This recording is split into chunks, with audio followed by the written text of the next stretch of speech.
Good afternoon, class. My name is Jonathan Tomlinson, and this is my discussion board on decision making in flight. So, first, I'll go over our scenario. So, imagine you have just completed a 123 nautical mile flight from Richmond International Airport to Dare County Regional Airport, but were unable to land due to deer on the runway.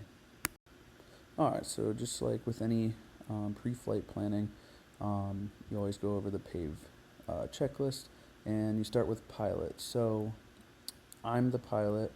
Um, I currently am a commercial student pilot with 190 hours of total time. In the last 30 days, I've logged 17.6 hours, and I am night current.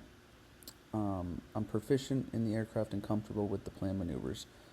So I'm comfortable with the landing at that airport and the cross country. Looks like it's going to be a VFR flight. For pilot, you also want to go over the I'm safe checklist. So, according to the checklist here, illness, medication, stress, alcohol, fatigue, and emotion. I don't have anything to bring up in those categories, and I'm all sat. So, I'm comfortable to move on.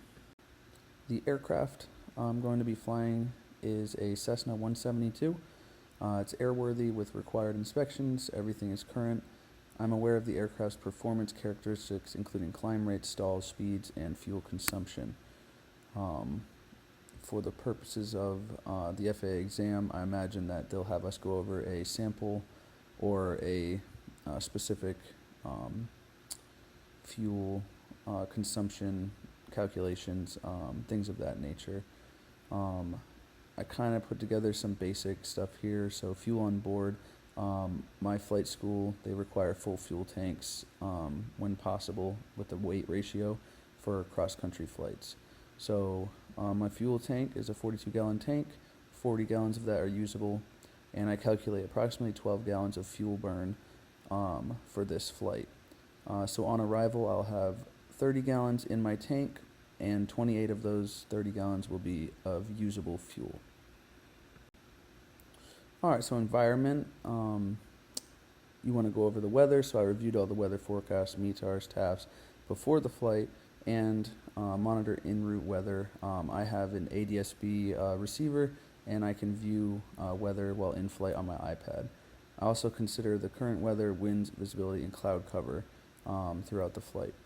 Airport conditions, the KMQI's runway length is for runway 23 and 5, it's 4,306 feet, and 17 and 35 is 3,303 feet.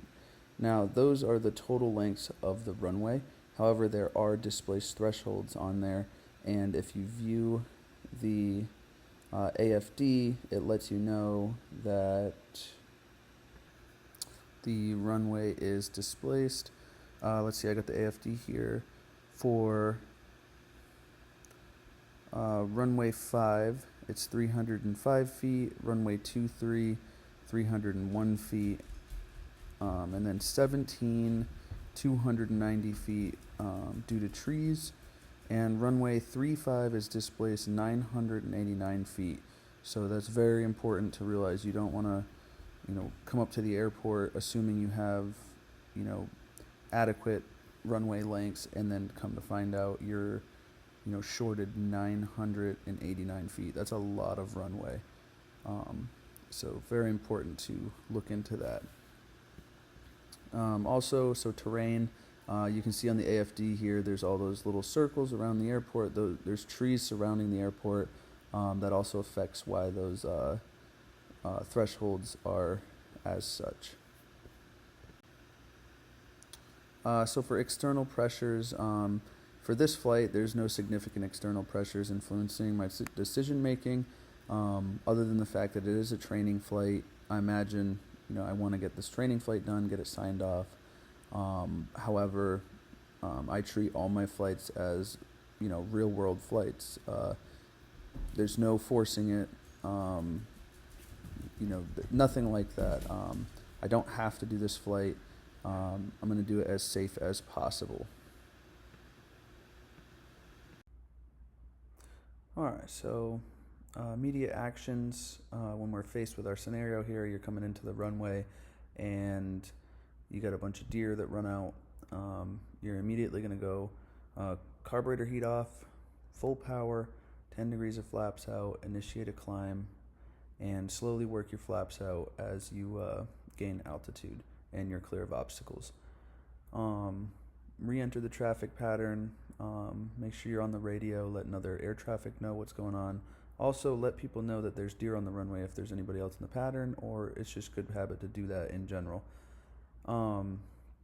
Alternative options. So what do you do now? You're up in the traffic pattern, and you're trying to figure out, okay, do I shoot another approach? Do I go to a new airport?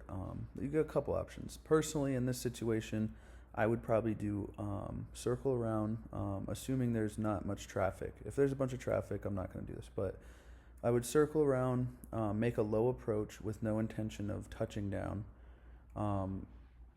Fly the whole length of the runway. Make sure that it's clear, there's no obstructions, there's no deer, no animals, nothing crazy. Then re-enter the traffic pattern and do a full landing on that runway. Secondly, maybe it was a herd of deer and you're just not comfortable, landing at that airport at this point. So what I would do is look for a alternate airport somewhere in the vicinity and reroute there. Regulatory considerations. So with that, you have 91-151 states you need 45 minutes of fuel reserve after reaching your alternate for VFR flight at night.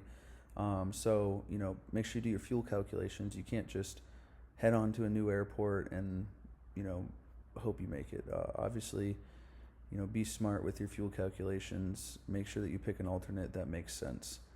Also, another regulation, 14 CFR Part 91-103, states you have to be familiar with all information concerning the flight. Typically, these airports like this, they'll have a lot of deer activity or animal activity on the runway, and this is one of those airports. Also, you have the displaced thresholds at the airport.